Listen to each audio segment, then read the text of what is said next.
উপজেলা চত্বরে জাতীয় পতাকা ও দুদকের পতাকা উত্তোলন। জাতীয় পতাকা উত্তোলন করেন ছাতক উপজেলার সুযোগ্য নির্বাহী অফিসার জনাব মোহাম্মদ তরিকুল ইসলাম সাহেব। আজকে পরবর্তীতে সকাল 9:30টায় ছিল শহরের তাহির প্লাজা বা কেন্দ্রীয় শহীদ মিনারের সামনে দুর্নীতি বিরোধী মানববন্ধন। উক্ত মানববন্ধনে পথসভায় প্রধান অতিথি হিসাবে বক্তব্য রাখেন ছাতক উপজেলার সুযোগ্য নির্বাহী অফিসার জনাব তরিকুল ইসলাম সাহেব।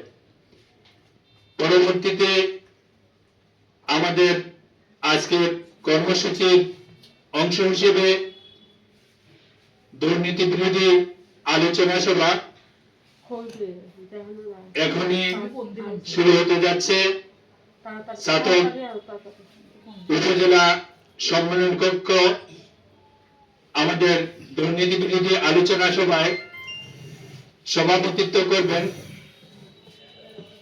ছাতক উপজেলা প্রাণী সম্পদ অফিসার জনাব ডাক্তার মিলন মিয়া। আজকের অনুষ্ঠানে প্রধান অতিথি হিসাবে বক্তব্য রাখবেন, দুর্নীতি বিরোধী বক্তব্য রাখবেন, যিনি আমাদের ছাতকবাসীকে প্রায় 1 বছরের উপরে সেবা দিয়ে যাচ্ছেন। তার সেবায় আমাদের ছাতকবাসী অত্যন্ত খুশি, রাজি এবং মুগ্ধ তার প্রতি এই ছাতকবাসী।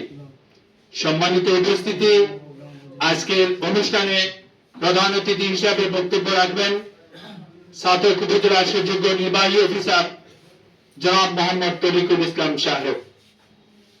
আজকের অনুষ্ঠানে বিশেষ অতিথি হিসাবে উপস্থিত রয়েছেন ছাতক উপজেলা যুব উন্নয়ন অফিসার জনাব মোহাম্মদ মাহবুবুল আলম সাহেব।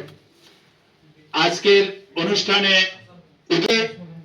দুর্নীতি দমন কমিশন, বাংলাদেশের দুর্নীতি দমন কমিশনের কাজ হচ্ছে দুর্নীতি দমন করা।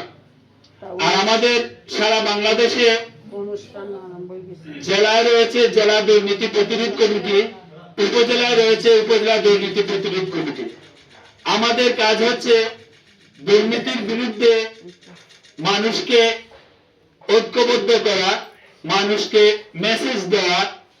আমাদের উপজেলা দুর্নীতি প্রতিরোধ কমিটির কাজ নয় দুর্নীতি দমন করা, আমাদের কাজ হচ্ছে দুর্নীতি প্রতিরোধ করা। অর্থাৎ আমি কাউকে গিয়ে বলতে পারবো না যে তুমি দুর্নীতি বন্ধ করে দাও, না হলে তোমাকে আমি ব্যবস্থা নেব, একথা বলতে পারবো না।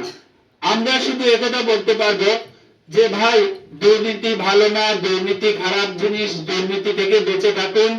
দুর্নীতি নিজের সমাজের রাষ্ট্রের ক্ষতি করে, তাই দুর্নীতি থেকে আপনি বিরত থাকুন। এই কথা বলাই হচ্ছে আমাদের দুর্নীতি প্রতিরোধ কমিটির কাজ।